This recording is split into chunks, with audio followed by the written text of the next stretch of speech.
Kembali lagi bersama kami di Liga Financial. Kali ini kita akan membahas tentang saham BCA atau Bank Sentral Asia. Ini ada presiden direkturnya yaitu Jaja Setia Atmaja, kemudian direkturnya ada Vera Eflim. Untuk alamat kantor mereka ada di Menara BCA seperti biasa, Jalan M Tamrin di Jakarta. Ini kita lihat gimana dan kinerja dari Bank BCA. Kemarin kita lihat kinerja dari Bank BNI, kita sudah tahu sendiri. Memang ada beberapa yang mengalami penurunan juga ya, ada yang mengalami kenaikan. Sekarang kita lihat untuk nilai kali ini, nilai itu jutaan tapi bentuk dia rupiah. Jadi nanti kayak saja dan 1 juta rupiah. Kasnya kita lihat. Nah ini kasnya dari 21 triliunan sekarang menjadi 29 triliunan. Oke, dia meningkat. Tapi gironya dia berkurang cukup drastis, 92 menjadi 36 triliunan. Lalu kita lihat di sini ada beberapa peningkatan seperti aset ukur. Aset keuangan yang diukur pada nilai wajar, kemudian ada juga seperti penempatan aset lainnya ya. Kalau efek yang diberi untuk dijual kembali dia menurun cukup drastis. Dan yang paling meningkat di sini kalau kita lihat kredit yang diberikan. Nah, kredit yang diberikan kepada pihak ketiga dia dari 750 triliunan sekarang menjadi 861 triliunan. Memang dari dulu kami lihat untuk yang bank ini ya, rata-rata pendapatan utama mereka dari kredit yang mereka berikan. Nah itu merupakan pendapatan utama mereka. Kalau kayak instrumen keuangan itu kayak dia hanya sebagai pendapatan sampingan gitu ya. Nah kami lihat kayak gitu. Ini untuk asetnya dia meningkat cukup besar dari 1,408 triliunan kuadriliun sekarang menjadi 1,449 kuadriliun. Jadi dia meningkat kurang lebih sekitar 40-an triliunan. Ini angka yang cukup besar. Jadi ini bisa nampak ya perbedaan antara beberapa bank besar di Indonesia. Kayak ini Bank BCA memang peningkatannya lebih bagus dari yang kemarinnya. Dari agak sedikit bagus untuk peningkatan asetnya daripada yang beberapa bank lainnya. Ini efek yang dijual dan janji dijual kembali. Oke. Total liabilitasnya. Nah ini kita lihat total liabilitasnya dari 1,15 kuadriliun sekarang menjadi 1,17 kuadriliun. Itu berarti dia meningkat sekitar 20 triliunan. Nah ini cukup bagus. Ini kalau kita lihat di sini untuk yang bank walaupun liabilitasnya banyak itu semakin bagus ya. Nah kan resikonya paling kalau semua orang pada tarik atau gimana gitu ya. Tapi untuk saat ini masih oke aja. Ini untuk pendapatan bunga kita lihat dari 86 triliunan sekarang menjadi 93 triliunan. Nah ini cukup banyak. Tapi kisahnya kita yang paling penting untuk yang bank itu kita lihat labanya langsung saja. Labanya dari 48 triliunan sekarang menjadi 54 triliunan. Berarti dia meningkat kurang lebih sekitar 6 triliunan saja ya. Berarti sama Bank BNI gak gitu beda jauh sih. Hasil nilainya gak gitu apa. Tapi sih mungkin kali ini sektor bank masih agak sedikit kurang apa ya. Makanya labanya ini agak cukup sedikit. Dan nanti kita lihat ke depannya ini gimana. Ini setidaknya masih oke lah ya.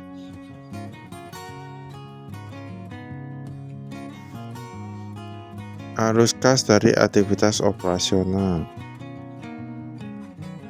Berarti mereka paling 1 tahun cuma dapat 6 triliunan. Mereka sebenarnya dapatnya bukan 6 triliunan tetapi masih peningkatannya ya. Dia peningkatannya. Untuk kali ini kita lihat kepemilikan sahamnya. Oh ini ada apa nih dengan BCA Multifinance.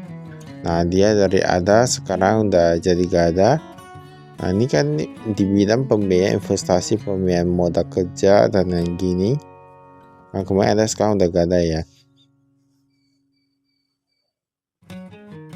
Kita lihat top manajemennya. Ini ada Johan Emil Setijoso sebagai presiden komisaris, lalu ada presidennya Jaja Setia Atmaja, ada Rudi Susanto juga. Nah ini kalau kita lihat ini kayak gak ada yang berubah ya. Komisaris masih Tony Kusnadi dan lain-lain. Ini masih ada Arman, Tanho, Rudi Susanto, Suwono, Santoso. Kayak gitu banyak berubah nih kalau kita di sini. Karena mungkin kalau yang di BCA ini kan sudah terkenal, gajinya cukup banyak mungkin ya. Jadi mungkin pada nyaman juga. Memang kayak gitu. Sebenarnya perusahaan itu dia kalau mau buat nyaman itu memang bukan hanya dari gaji saja, tapi dari kualitas kerja. Tapi kalau memang sudah nyaman, gajinya tinggi ya pasti jadi berpengaruh juga ya. Ini kita lihat. Nah, ini untuk kursnya dia sedikit meningkat untuk yang US dollar. Jadi kita bisa bandingkan sebenarnya kenaikan laba itu karena apa? Kan dolar Australia, wow dia berkurang ya 10.500 menjadi 10 ribuan. Nah ini kayak dari di sini rata-rata mata uangnya ini meningkat, menguat. Sedangkan untuk yang dolar Australia sendiri yang menurun. Ini ada apa nih? Mengapa mereka terus mengalami penurunan ya? Dan nanti kita lihat gimana dan ke depannya. Nah dari sini saya banknya ini dari kursnya saja mereka udah dapat uang. Nah tapi menurut kami nggak gitu banyak, hanya sebagai pendapatan lainnya gitu aja ya. Sedangkan kalau untuk yang utamanya tetap dari kredit, kita lihat kreditnya meningkat masih cukup oke ya. Kasnya kita lihat rupiah dari 20 triliunan sekarang menjadi 27 triliunan. Oke, dia meningkat cukup bagus. Valuta asing 1,2 menjadi 1,6 triliunan. Hanya dari disebutkan untuk ATM masing-masing berapa dia meningkat ya, dari 8 triliunan menjadi 9 triliunan untuk untuk uang yang ada di ATM gitu ya. Giro pada bank lain kita lihat, ini ada rupiah, ada valuta asing, penempatan pada Bank Indonesia dan bank lain-lain. Bank Indonesia rupiah, valuta asing, deposito berjangka. Oh ini yang lebih dari 1 tahun udah gak ada ya untuk yang khusus penempatan pada Bank Indonesia dan bank lain-lain. Kayak kemarin ada loh, kayak kemarin kita lihat masih ada. Kita lihat dulu. Oh ini ada ya. Nah sertifikat deposito kemarin ada lebih dari 1 tahun, sekarang udah gak ada ya. Itu asalnya mengapa? Apakah mau lebih cash flow-nya lebih lancar atau gimana?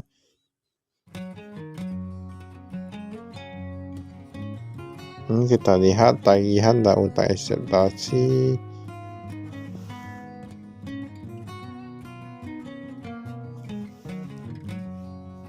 Nah ini kredit yang diberikan. Kredit yang diberikan untuk yang rupiah dia berkurang ya. Kita lihat nih yang pihak berasing dia berkurang, tetapi yang pihak ketiga sosial meningkat. Nah ini yang pihak ketiga modal kerja dari 340 sekarang menjadi 374 triliun. Oke dia meningkat. Investasi meningkat juga, konsumsi meningkat juga, kartu kredit meningkat juga, pinjam karyawan apalagi. Nah ini pinjam karyawan tak mengapa kalian lihat yang tetap meningkat. Nah mungkin lagi butuh duit semua ya.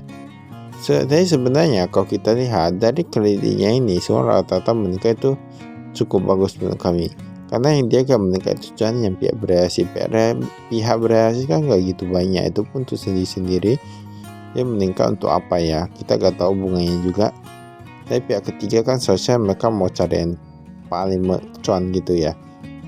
Ini kita lihat untuk yang kreditnya ini, dia macetnya ini sekitar 12 triliunan. Yang lancarnya ini sekitar 826 triliunan. Sekilas kita melihat ini ada sesuatu yang masih oke. Tapi nanti kita lihat dulu yang 2023 berapa macetnya. Apakah ada mengenai peningkatan? Ini sekarang 12 triliunan ya. Kita gak usah melihat jumlah dari kreditnya dulu.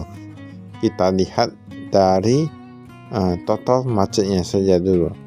Ya kita bisa tahu total macetnya itu berapa. Ini bahkan ada diragukan lagi. Diragukan karena terus ke 1 triliunan. Wah ini kayaknya meningkat drastis nih. Kemarin yang tahun lalu macetnya itu hanya sekitar 7 triliunan. Sekarang meningkat menjadi 12 triliunan. Nah inilah yang perlu diperhatikan. Walaupun sebuah perusahaan dikatakan mencetakkan laba, tapi ujung-ujungnya macet dan ujung-ujungnya tidak tertagih, kan sama aja ya kan sama aja itu. Ini kredit yang diberikan. Jadi ini merupakan sebuah hal yang perlu kita pantau gitu ya. Ini kredit yang diberikan jangka waktunya kita lihat untuk yang rupiah mereka kebanyakan ambil panjang. Ambil lebih dari 5 tahun ya lah namanya kita gak bisa katakan sebuah bisnis itu bisa langsung jalan atau gimana. Valuta asing mereka kebanyakan gak begitu berani ambil panjang, karena valuta asing dia terus meningkat, itu yang susah. Nanti bunganya ada, lalu dia terus meningkat lagi untuk yang menguatnya, gitu-gitu susah jadinya. Ini rincian efek kita lihat, ini ada premi diskonable diamortasi. Lalu kita lihat saja yang bagian keuntungan atau kerugian yang belum direalisasikan. Untuk keuntungan yang belum direalisasikan, ini paling gampangnya lihat yang di bawah saja. Yang di atas kan masih minus. Nah, yang di bawahnya ini kalau cuan ya pasti semua orang cari cuan. Kita lihat yang ruginya saja dulu ya. Yang rugi ini kita lihat, oh ya ini hampir sama cuannya yang di bawah ini yang wajar ya. Obligasi korporasi kita lihat. Obligasi korporasi minus 264 miliaran. Mengapa bisa begitu? Apakah karena baru taruh atau gimana? Nah, ini mengenai minus ya. Dan yang paling sekuritas rupiah Bank Indonesia. Kemarin kami mendapatkan sebuah pertanyaan, mengapa sekuritas Bank Rupiah Indonesia ini dia agak sedikit menurun investasinya dari beberapa perusahaan. Nah, itu yang menjadi pertanyaan. Tapi kalau kita di sini data ini memang mereka ada mengenai kerugiannya. Mungkin orang lebih cari yang dia lebih safety, lebih bisa memberikan return yang lebih tinggi. Nah, jadi kita kayaknya sudah mulai temukan salah satu alasannya mengapa semakin menurun yang berinvestasi di sekuritas rupiah Bank Indonesia. Mungkin mereka lebih pilih di tempat lain. Nah, ini tadi kita lihat ya, peringkat dari pemerintah Indonesia sendiri masih BBB, tapi yang United States atau Amerika Serikat itu AAA. Nah, ini beda sekali. Tapi semoga Indonesia ini makin maju, makin bagus, jadi bisa jadi AAA. Nah, terus sebenarnya ada beberapa beberapa keuntungan yang didapatkan, misalnya kredit itu HMPBB. Nah, tapi orang sosial tetap lebih cari yang lebih aman. Ini aset tetap kita lihat di sini ya. Ini aset tetap.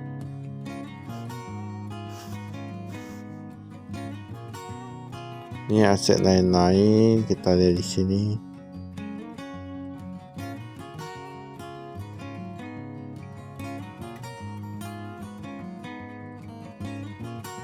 Aset lain-lain ini ada piutang atas transaksi asuransi, pendapatan bunga yang masih akan diterima 7 triliunan lagi. Tapi kita nggak bisa katakan ini udah pasti ya.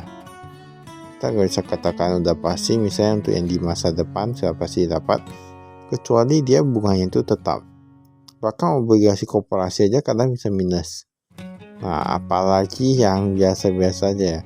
Simpanan dari nasabah dan bank lain, kita lihat di sini. Dia yang untuk pihak berasi dia meningkat, lalu yang pihak ketiga meningkat. Tabungan ada yang meningkat dan berkurang, tapi yang tahapan tetap meningkat. Nah, tetap banyak orang dia simpan di tahapan. Nah, tabunganku juga meningkat. Di sini ada yang cukup unik, di mana ada satu yaitu pocket falas.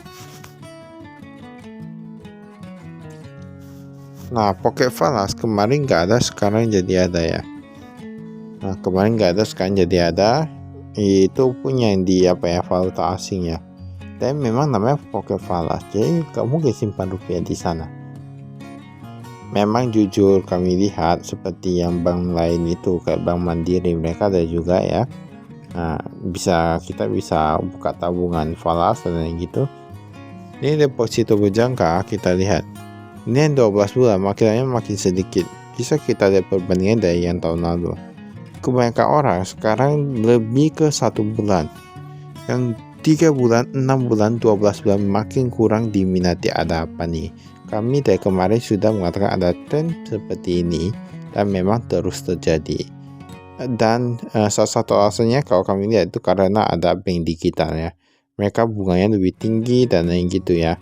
Tapi nggak tahu juga seharusnya sesuatu yang menawarkan return lebih tinggi, seharusnya resikonya lebih tinggi. Tapi gak ada yang tahu. Nah,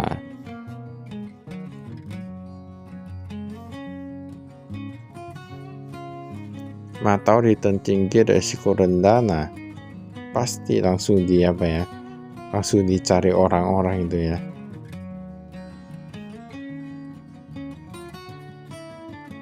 Estimasinya ini beban-bebannya, pendapatan tema di muka. Ini bebannya dia berkurang, ini tampaknya cukup bagus mereka mengelola beban ini ya. Ya, bebannya makin berkurang. Memang 25 triliunan ini kalau kita bisa kurang jadi 22 triliunan, sudah berkurang 3 triliunan. Bisa berpengaruh pada labanya juga. Ini adalah sesuatu hal yang cukup bagus. Ini modal saya di sini. Ini 4,94, 0,09, 0,01, 0,03, 0,01. Oh, ini gak gitu beda jauh ya. Gak gitu beda jauh. Mungkin banyakkan orang suka beli bank BCA karena mereka berpikir bahwa saham ini akan terus meningkat dan tidak akan menurun di kemudian hari. Nah, jadi semua kepercayaan itu sangat tinggi pada saham BBCA ini ya. Bahkan ada yang katakan ini adalah is the best stock in IHSG. Nah, jadi stok terbaik di Indonesia Stock Exchange. Ini pendapat bunga kita lihat. Nah, paling banyak tetap dekredit kan. Nah, dari 54 triliunan sekarang menjadi 63 triliunan. Efek-efek untuk tujuan investasi mereka meningkat juga, di mana dari 17 triliunan menjadi 22 triliunan. Pokoknya mereka meningkat, tapi ada beberapa yang menurun di sini, seperti penempatan efek-efek untuk dibeli dan janji dijual kembali dan lain gitu. Nah, itu ada beberapa yang dia menurun. Beban bunga dan syariah kita lihat beban bunganya.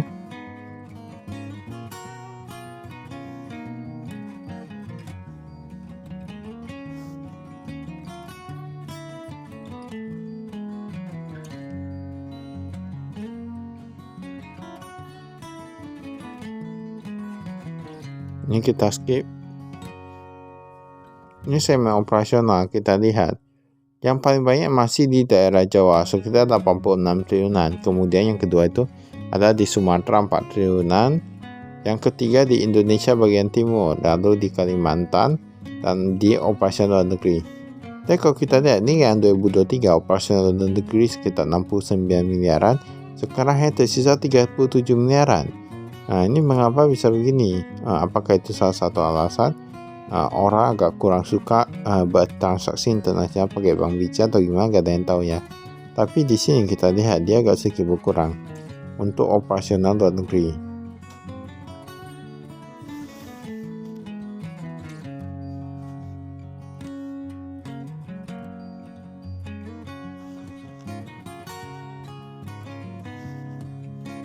Maka itu saya kami sekian dan terima kasih saya investasi.